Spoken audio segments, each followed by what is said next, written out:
আপনি আমাকে লিখিত দেন কোন পারপাসে আপনি আমার টাকা আটকাইছেন। আপনি আরে বসা থাকাকালীন সাংবাদিক এতবার ফোন দেয় কি জানো? বিষয়টা তো আপনার আর আমার।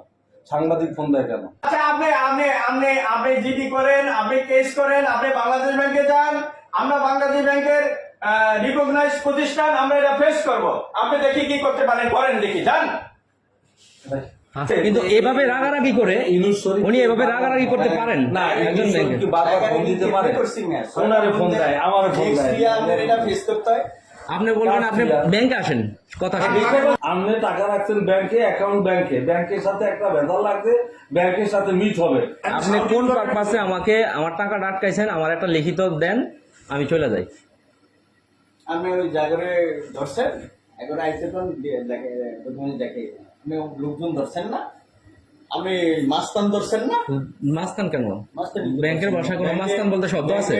8-10 বার ফোন দেয়। ব্যাংকের ভাষায় মাস্তান বলতে কিছু নেই স্যার। সবাই ছিলেন আপনি ওই সাংবাদিক আমার কাছে আসতে হবে। হ্যাঁ, আশা লাগলে আসবে না, আশা লাগলে আসবে, অবশ্যই আসবে। একবারই দান। এগুলো যেভাবে উত্তেজিত হয়, এটা ব্যাংকের ভিতরে এভাবে উত্তেজিত হয় ঠিক না। এবার আমার সামনে বসার কথা হচ্ছে। আমার তো ক্ষতিগ্রস্ত হচ্ছে স্যার, আমি 1 লাখ টাকা আজকে পাঠাইতে পারতেছি না, আমি বলছি 1 লাখ টাকা আমার চেকটা পাস করে দেন।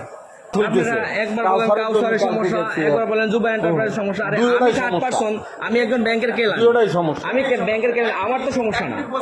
আনলিগেলি কিছু করতে পারবে না, তাই না? আমি তো আপনার গায়ে জোরে আনলিগেলি কথা বলতেছি। আমের এই কথা তো ঠিক আছে যে লিগ্যাল ছাড়া কিছু করবে না। আমরা গায়ে জোরে আনলিগেলি কথা বলতেছি।